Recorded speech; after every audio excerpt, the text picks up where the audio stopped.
ভিসার ব্যাপারে আমি আপনাদেরকে অনুরোধ করব যে আপনার আগে যাচাই করে নেবেন যে আপনি যে ভিসায় কুয়েতে আসছেন সেটি সঠিক কিনা।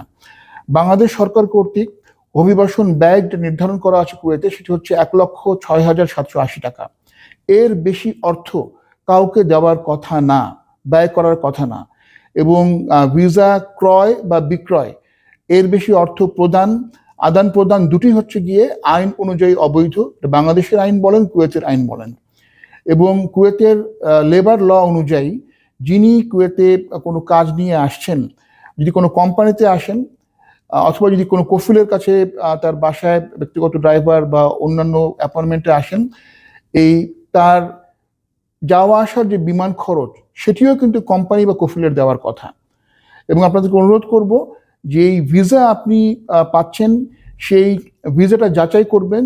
যদি আপনাদের যাচাই করতে কোনো সন্দেহ থাকে, সেক্ষেত্রে প্রত্যেকটা ভিসায় একটা কিউআর কোড থাকার কথা। এই কিউআর কোড স্ক্যান করলে আপনি বুঝতে পারবেন যে এটি ভিসাটি এটা সঠিক নাকি এটা বেঠিক।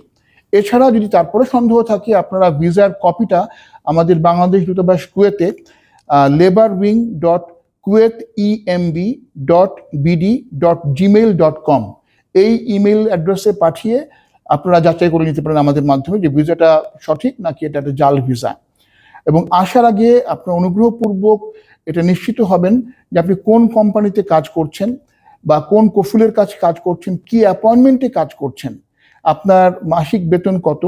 যেমন বর্তমানে আমাদের বাংলাদেশিদের সর্বনিম্ন বেতন হচ্ছে গিয়ে সর্বনিম্ন কোনো একটা অ্যাপয়েন্টমেন্টের জন্য 90K। এছাড়া এর থেকে অনেক বেশি বেতনে অনেকে চাকরি করছেন। এবং কুয়েতের আইন অনুযায়ী তিনি দিনে ম্যাক্সিমাম 8 ঘন্টা কাজ করবেন। যদি 8 ঘন্টার বেশি কাজ করতে হয় তাকে ওভারটাইম দেওয়ার কথা। এবং সপ্তাহে 6 দিন কাজ করবেন, 1 দিন তার বিশ্রামের কথা। বছরে 11 মাস কাজ করবেন, 1 মাস পুরো বেতনে তার ছুটি যাওয়ার কথা। এবং এই সব তথ্য লিপিবদ্ধ হয়ে তার একটা কাজের কন্ট্রাক্ট তার পাওয়ার কথা। এই কাজের কন্ট্রাক্টটা হাতে পেয়ে ভিসার সঠিকতা যাচাই করে তারপরে কুয়েতে আসবেন। আর এছাড়া আপনি প্রতারিত হতে পারেন। আমরা চাই না আপনাকে প্রতারিত হন। অনুগ্রহপূর্বক যাচাই বাছাই করে আসুন এবং সুন্দর জীবনযাপন করুন। ধন্যবাদ।